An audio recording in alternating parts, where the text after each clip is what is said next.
سورۃ الحشر 3 رکوعات 24 آیتیں۔ سورت نمبر 59۔ ترجمہ سماعت فرمائیں۔ بسم اللہ الرحمن الرحیم۔ شروع کرتا ہوں میں اللہ کے نام سے جو بے انتہا مہربان اور بہت رحم کرنے والے ہیں۔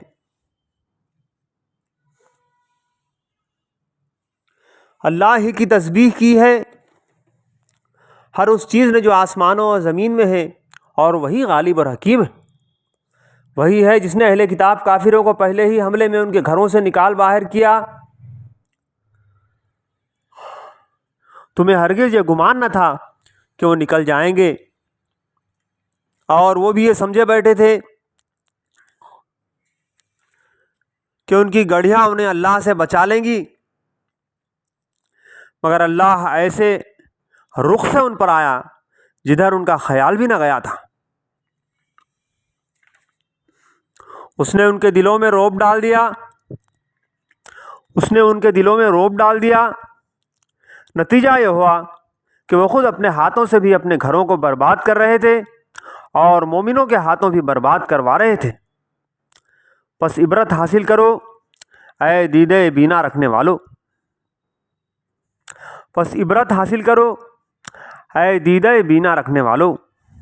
اگر اللہ نے ان کے حق میں جلا وطنی نہ لکھ دی ہوتی تو دنیا ہی میں وہ انہیں عذاب دے ڈالتا، اور آخرت میں تو ان کے لیے دوزخ کا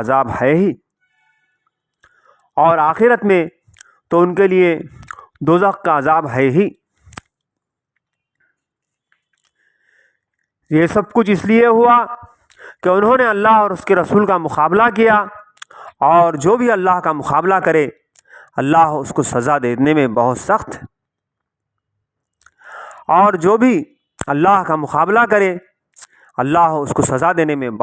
ہے۔ تم لوگوں نے کھجوروں کے جو درخت کاٹے یا جن کو اپنی جڑوں پر کھڑا رہنے دیا، یہ سب اللہ ہی کے اذن سے تھا، اور اللہ نے یہ اذن اس لیے دیا تاکہ فاسقوں کو ذلیل و خوار کرے۔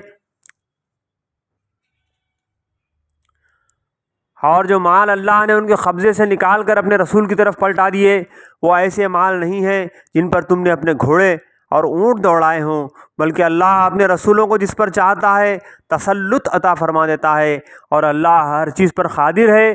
جو کچھ بھی اللہ ان بستیوں کے لوگوں سے اپنے رسول کی طرف پلٹا دے، وہ اللہ اور اس کے رسول اور رشتہ داروں اور یتامہ اور مساکین اور مسافروں کے لیے ہے، تاکہ وہ تمہارے مالداروں ہی کے درمیان گردش نہ کرتا رہے۔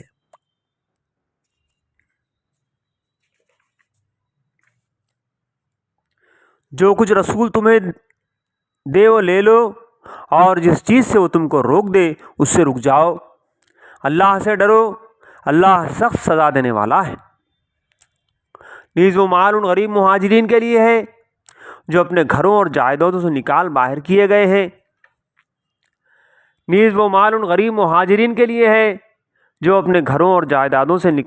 کیے گئے ہیں۔ یہ لوگ اللہ کا فضل اور اس کی خوشنودی چاہتے ہیں، اور اللہ اور اس کے رسول کی حمایت پر کمر بستہ رہتے ہیں، یہی راست باز لوگ ہیں۔ اور وہ ان لوگوں کے لیے بھی ہے جو ان مہاجرین کی آمد سے پہلے ہی ایمان لا کر دارالہجرت میں مقیم تھے، کہ ان لوگوں سے محبت کرتے ہیں جو ہجرت کر کے ان کے پاس آئے ہیں، اور جو کچھ بھی ان کو دے دیا جائے اس کی کوئی حاجت تک یہ اپنے دلوں میں محسوس نہیں کرتے۔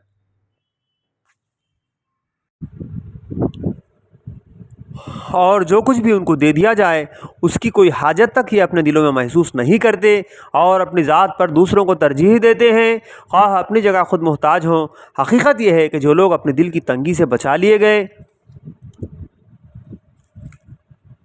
وہی فلاح پانے والے ہیں، اور وہ ان لوگوں کے لیے بھی ہے جو ان اگلوں کے بعد آئے ہیں۔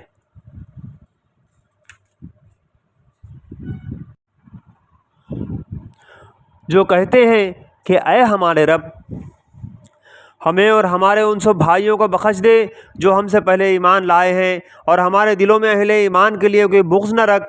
اے ہمارے رب، تو بڑا مہربان اور رحیم ہے۔ تم نے دیکھا نہیں ان لوگوں کو جنہوں نے منافقت کی روش اختیار کی ہے، یہ اپنے کافر اہل کتاب بھائیوں سے کہتے ہیں اگر تمہیں نکالا گیا تو ہم تمہارے ساتھ نکلیں گے اور تمہارے معاملے میں ہم کسی کی بات ہرگز نہ مانیں گے، اور اگر تم سے جنگ کی گئی تو ہم تمہاری مدد کریں گے، مگر اللہ گواہ ہے کہ یہ لوگ قطعی جھوٹے ہیں۔ اگر وہ نکالے گئے تو یہ ان کے ساتھ ہرگز نہ نکلیں گے، اور اگر ان سے جنگ کی گئی تو یہ ان کی ہرگز مدد نہ کریں گے، اور اگر یہ ان کی مدد کریں گے بھی تو پیٹھ پھیر جائیں گے اور پھر کہیں سے کوئی مدد نہ پائیں گے۔ ان کے دلوں میں اللہ سے بڑھ کر تمہارا خوف ہے، اس لیے کہ یہ ایسے لوگ ہیں جو سمجھ بوجھ نہیں رکھتے۔ یہ کبھی اکٹھے ہو کر کھلے میدان میں تمہارا مقابلہ نہ کریں گے، لڑیں گے بھی تو خلابند بستیوں میں بیٹھ کر یا دیواروں کے پیچھے چھپ کر۔ یہ آپس کی مخالفت میں بڑے سخت ہیں، تم انہیں اکٹھا سمجھتے ہو مگر ان کے دل ایک دوسرے سے پھٹے ہوئے ہیں۔ ان کا حال یہ ہے کہ یہ بے عقل لوگ ہیں۔ یہ انہی لوگوں کے مانند ہیں جو ان سے تھوڑی ہی مدت پہلے اپنے کیے کا مزہ چکھ چکے ہیں۔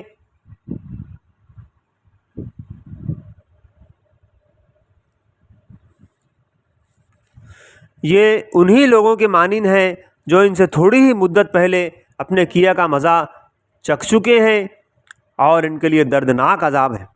ان کی مثال شیطان کی سی ہے کہ وہ پہلے وہ انسان سے کہتا ہے کہ کفر کر، اور جب انسان کفر کر بیٹھتا ہے تو وہ کہتا ہے کہ میں تجھ سے بری الذمہ ہوں، مجھے تو اللہ رب العالمین سے ڈر لگتا ہے۔ پھر دونوں کا انجام یہ ہونا ہے کہ ہمیشہ کے لیے جہنم میں جائیں، اور ظالموں کی یہی سزا ہے، اور ظالموں کی یہی جزا ہے۔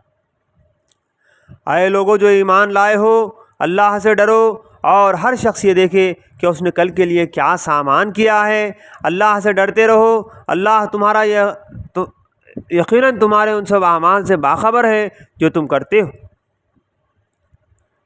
اللہ یقیناً تمہارے ان سب اعمال سے باخبر ہے جو تم کرتے ہو۔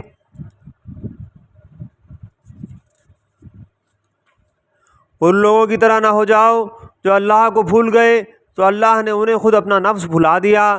یہی لوگ فاسق ہیں۔ دوزخ میں جانے والے اور جنت میں جانے والے کبھی یکساں نہیں ہو سکتے۔ جنت میں جانے والے اصل میں کامیاب ہیں۔ اگر ہم نے یہ قرآن کسی پہاڑ پر بھی اتار دیا ہوتا تو تم دیکھتے کہ وہ اللہ کے خوف سے دبا جا رہا ہے اور پھٹا پڑتا ہے۔ یہ مثالیں ہم لوگوں کے سامنے اس لیے بیان کرتے ہیں کہ وہ اپنی حالت پر غور کریں۔ وہ اللہ ہی ہے، اس کے سوا کوئی معبود نہیں، غائب اور ظاہر ہر چیز کا جاننے والا۔ وہی رحمان اور رحیم ہے، وہ اللہ ہی ہے، اس کے سوا کوئی معبود نہیں، وہ بادشاہ ہے نہایت مقدس، سراسر سلامتی، امن دینے والا، نگہبان، سب پر غالب، اپنا حکم بزور نافذ کرنے والا، اور بڑا ہی ہو کر رہنے والا۔ پاک ہے اللہ اس شرک سے جو لوگ کر رہے ہیں۔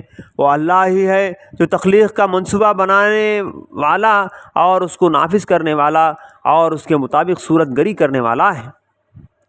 وہ اللہ ہی ہے جو تخلیق کا منصوبہ بنانے والا اور اس کو نافذ کرنے والا اور اس کے مطابق صورت گری کرنے والا ہے۔ اس کے لیے بہترین نام ہے۔ ہر چیز جو آسمانوں اور زمین میں ہے اس کی تسبیح کر رہی ہے، اور وہ زبردست اور حکیم ہے۔